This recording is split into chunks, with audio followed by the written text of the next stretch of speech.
इंदौर में कोरोना मरीजों की बढ़ती हुई संख्या लोगों को जरूर भयभीत कर रही है, इसलिए लोगों में कोरोना की तीसरी लहर को लेकर जागरूक होना बहुत जरूरी है। कोरोना के हल्के लक्षण दिखने पर क्या सावधानी रखनी चाहिए, इन सभी बातों को जानने के लिए एमपी न्यूज टीवी पर खास 1-to-1 चर्चा में डॉक्टर रवि डोसी मौजूद है। देखिए डॉक्टर रवि डोसी के साथ खास चर्चा। नमस्कार, स्वागत है आपका एमपी न्यूज़ में। आज हम आपके सामने एक जागरूकता की अपील के लिए आए हैं। एक ऐसी खास बातचीत आपके सामने लेकर आ रहे हैं जो इंदौर के लिए नहीं बल्कि पूरे देश के लिए बहुत ज़्यादा ज़रूरी है।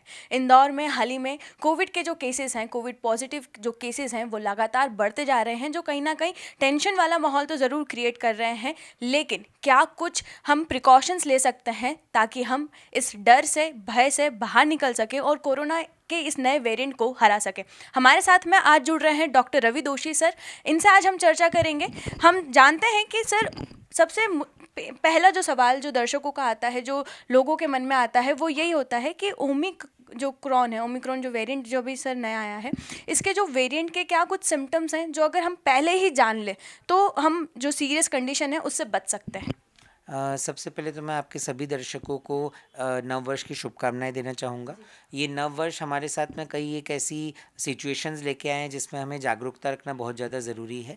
ओमिक्रॉन एक कोविड का ही वेरिएंट है और कोविड के जो मूल लक्षण होते हैं, जैसे कि गले में दर्द होना, सांस फूलना, बुखार आना, खांसी आना, इन सभी चीज़ों के लक्षण हमें ओमिक्रॉन वेरिएंट में भी मिलते हैं। और जो कॉमन और विशेष लक्षण कोविड के हैं, जैसे नाक से गंध नहीं चला जाना, गले के अंदर या मुंह का स्वाद प्रॉपर नहीं होना, बैक एक होना, कमर दर्द होना, बहुत ज़्यादा पिंडलियों का दुखना, ये सब चीज़ें भी हम देखते हैं कि ओमिक्रॉन और कोविड में कॉमनली मिलती है। इसके अलावा अगर आपका टेम्परेचर 2 दिन तक 100 डिग्री से नीचे नहीं जा रहा है तो ये भी सिम्टम बहुत कॉमनली कोविड और ओमिक्रॉन में देखा जाता है। जी सर, आज अगर हम इंदौर की बात करते हैं तो दोनों वेरिएंट के केसेस आ रहे हैं। डेल्टा वेरिएंट भी है एंड ओमिक्रॉन वेरिएंट भी सामने आ रहा है।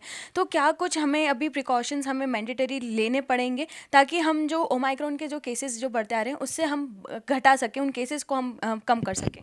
देखिए, प्रिकॉशंस के तौर पे और ट्रीटमेंट के तौर पे भी सबसे बड़ी चीज़ जो समय के साथ में टाइम टेस्टेड है वो है कोविड अप्रोप्रिएट बिहेवियर। हमें क्राउडिंग से बचना है, सोशल गैदरिंग्स जहाँ तक हो सके अवॉइड करना है। बाज़ार में जहाँ क्राउड से बचना पॉसिबल नहीं है वहाँ मास्क पहनना है। मास्क ऐसा रहना चाहिए जो अपने नाक और मुंह दोनों को प्रॉपरली कवर करे और टाइटली फिटिंग मास्क हो। अगर हम घर से बाहर जा रहे हैं, बाहर जाके वापस घर में आ रहे हैं तो सिंपल साबुन और पानी से 30 सेकंड तक अपना हाथ धोइए, आप काफ़ी हद तक सैनिटाइज हो जाएंगे। इसके अलावा दोनों डोज वैक्सीन के हमें लगवाना है, जब मौका मिलता है तब बूस्टर लगवा लेना है। अगर हम ये बेसिक बिहेवियर और प्रिकॉशंस का पालन करेंगे तो हम देखेंगे कि काफ़ी हद तक न सिर्फ हम, हमारा फ्रेंड सर्कल, हमारा परिवार कोविड से बच के रहेगा। जी सर, जब डेल्टा वेरिएंट आया था तो काफ़ी ज़्यादा एक डर का माहौल था क्योंकि लोग जागरूक नहीं थे उस बारे में, सिम्टम्स नहीं पहचान रहे थे एंड आइसोलेशन जो पीरियड था, जो क्वारंटाइन पीरियड था, वो 15 डेज़ का था। अगर पेशेंट को पता चल जाए कि वो ओमिक्रॉन वेरिएंट से इन्फेक्टेड है तो क्या उसे ड्यूरेशन है, जो क्या कुछ टाइम डेज़ हैं वो उसे फॉलो करने पड़ेंगे? देखिए, फ्रैंकली एक बात बताऊं तो बाय द टाइम आपको ये पता चलता है कि आप ओमाइक्रॉन से इन्फेक्टेड है, आप ऑलरेडी अपने सर्कल के 3rd या 4th व्यक्ति बन जाते हो। बट सी, आपका पॉइंट बहुत सही है। डेल्टा के टाइम पे, सेकेंड वेव के टाइम की जो आप बात कर रहे हैं, बहुत ज़्यादा गंभीर स्थिति थी। डेल्टा एक बहुत ही ज़्यादा ख़राब स्ट्रेन था जिसने अनगिनत लाइव्स को अनटाइमली ख़त्म किया है। ओमाइक्रॉन एक ऐसा स्ट्रेन है जो बहुत जल्दी फैलता है और पर्टिकुलरली इसका एसोसिएशन फॉरेन ट्रैवल के साथ में, विदेशी ट्रैवल के साथ में बहुत ज़्यादा देखा जा रहा है। या फिर डेस्टिनेशन प्लेसेस लाइक सपोज आप कोई वेडिंग अटेंड करके आए कोई टूरिस्ट स्पॉट पे, let's say a place like Goa, Rajasthan, Pune, Bombay, बहुत कॉमनली हम इस टाइप की हिस्ट्री पिकअप कर रहे हैं। पर इसकी ये फैलता बहुत जल्दी है। आप अगर किसी के साथ रहे इवन फॉर 20 to 30 मिनट्स, एक चांस है कि आपको ये ट्रांसमिट हो जाए। जी सो क्या कुछ डेज हैं का क्वारंटाइन यहाँ पे हमें फॉलो करना पड़ता है अगर किसी व्यक्ति को ओमाइक्रॉन का इन्फेक्शन है या वायरस उसे इन्फेक्ट कर जाता है? तो क्या, जैसे पहले 15 डेज था तो अभी क्या डेज का क्वारंटाइन मैंडेटरी है?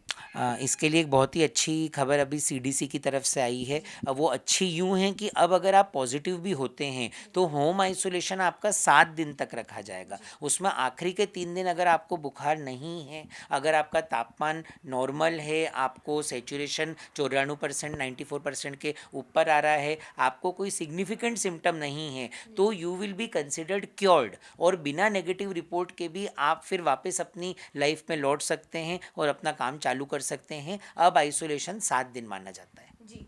बहुत ज़रूरी है कि सही टाइम पे रिपोर्ट करवाना। जब हम पहले पुराने टाइम कोई याद नहीं करना चाहता, लेकिन हम पूरा पूरा वापस से दोहराना चाहेंगे। क्यों? क्योंकि उस टाइम से हमें सीख मिली है। सर, जब पहले लोग आरटीपीसीआर रिपोर्ट करवाने से डरते थे, क्योंकि उन्हें एक डर ये था, एक भय, एक मिथ ये था कि हम पॉजिटिव आ जाएंगे तो हमें हमारे घर वालों से दूर रख दिया जाएगा। अभी के टाइम पे जब केसेस वापस बढ़ रहे हैं, तो क्या सही टाइम पे आरटीपीसीआर रिपोर्ट करवाना इम्पॉर्टेंट है? ये एक बहुत ही अच्छी बात आपने बोली है और ये जो केसेस में उछाल हम देख रहे हैं, ये एक बहुत बड़ा शिफ्ट इन एटीट्यूड बताता है। अब लोग आगे जाके खुद की और अपने परिवार की रिपोर्ट करवा रहे हैं। आरटीपीसीआर करवाना एक बहुत सही डिसीजन है। आपके डॉक्टर अगर आपको एडवाइस करें तो आप प्लीज़ तुरंत कराइए। अगर आप खुद भी अपने परिवार का करवा रहे हैं, उसमें कोई बुराई नहीं है। सबसे ज़्यादा ज़रूरी है कि एट दी अर्लीस्ट जितना जल्दी हमें बीमारी का डायग्नोसिस आरटीपीसीआर रैपिड एंटीजन जैसे टेस्ट के द्वारा हो जाएगा, उतना ही जल्दी हम इलाज चालू करके हम आपको 100% ठीक कर सकते हैं। जी सर, सबसे इम्पॉर्टेंट सवाल आज ये आता है कि 3 जनवरी से हाल ही में ही बच्चों के भी वैक्सीनेशन शुरू हुए हैं।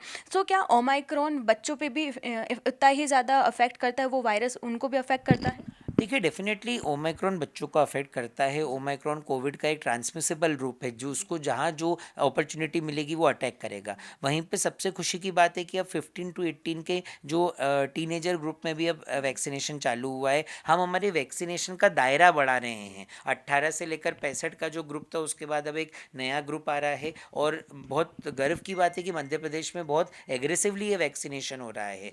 पर हमें ये समझना पड़ेगा कि वैक्सीनेशन लगाते बराबर काम नहीं हो जाता है। उस इम्यूनिटी को डेवलप करने में 1 से 3 हफ्ते का टाइम लगेगा, जब तक उन सभी टीनेजर्स को सोशल डिस्टेंसिंग, मास्क पहनना, इन चीज़ों के ऊपर बहुत ज़्यादा ध्यान देना चाहिए। जी सर, बच्चों की भी बात हो गई, तो अब बात करते हैं उन पेशेंट की जिन्हें ऑलरेडी कोई डिसीज़ से वो सफ़र कर रहे हैं, जैसे डायबिटीज़ हो गया, किडनी का कुछ प्रॉब्लम है। उन पेशेंट का क्या उन पेशेंट को भी अभी से ही अपनी जो इम्यूनिटी है, अपनी जो सेल्फ केयर है, उस पर ध्यान देना अभी से ज़रूरी है?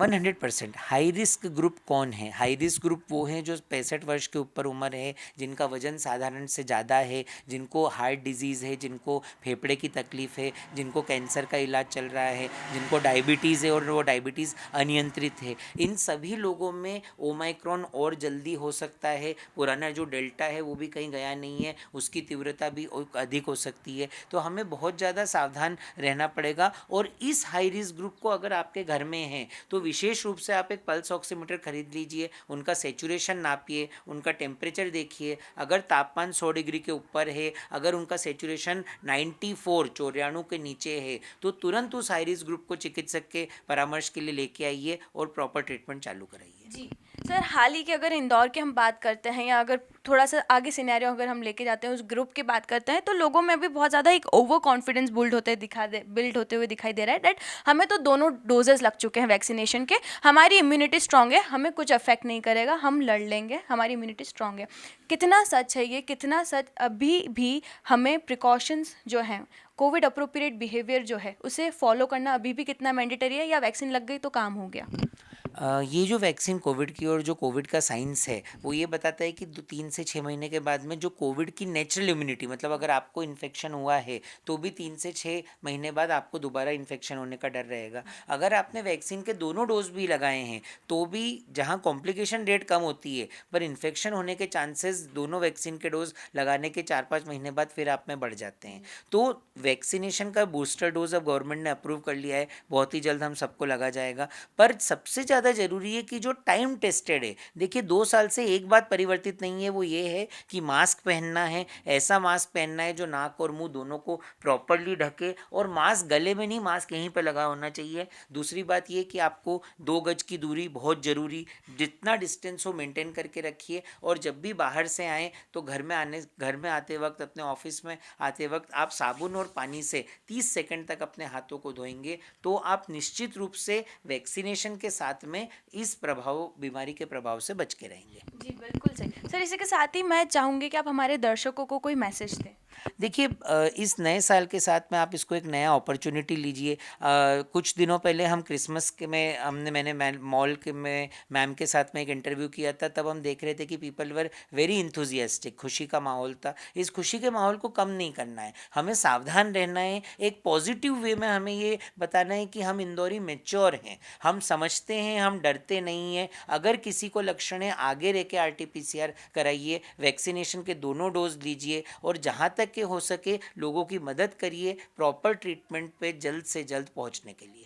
जी, बहुत ही सरल भाषा में सर ने बहुत ही सुंदर संदेश यहाँ पे इंदौर की जनता को, पूरे प्रदेश की जनता को दिया है कि अगर कोविड अप्रोप्रिएट बिहेवियर अपन अभी भी अपनाते हैं तो कहीं ना कहीं जो एक डेंजरस सिचुएशन है, जो सीरियस सिचुएशन है, उससे बच सकते हैं। यहाँ बात डराने की नहीं हो रही, यहाँ बात हो रही है जागरूकता की, यहाँ बात हो रही है सतर्कता की। अगर हम सतर्क हैं तो हम इस डेंजरस सिचुएशन से, ये जो वेरिएंट जो फैल रहा है, इस डर से हम कहीं ना कहीं बच सकते हैं। हम इंदौरी उस सिचुएशन को आने ही क्यों दें जो हम सब पे खतरा बने। सो हम MP न्यूज़ भी आपसे यही अपील करता है कि जब भी बाहर जाएं मास्क पहने, सोशल डिस्टेंसिंग का पालन करें, सैनिटाइजर्स या साबुन से अपने हाथ धोते रहें।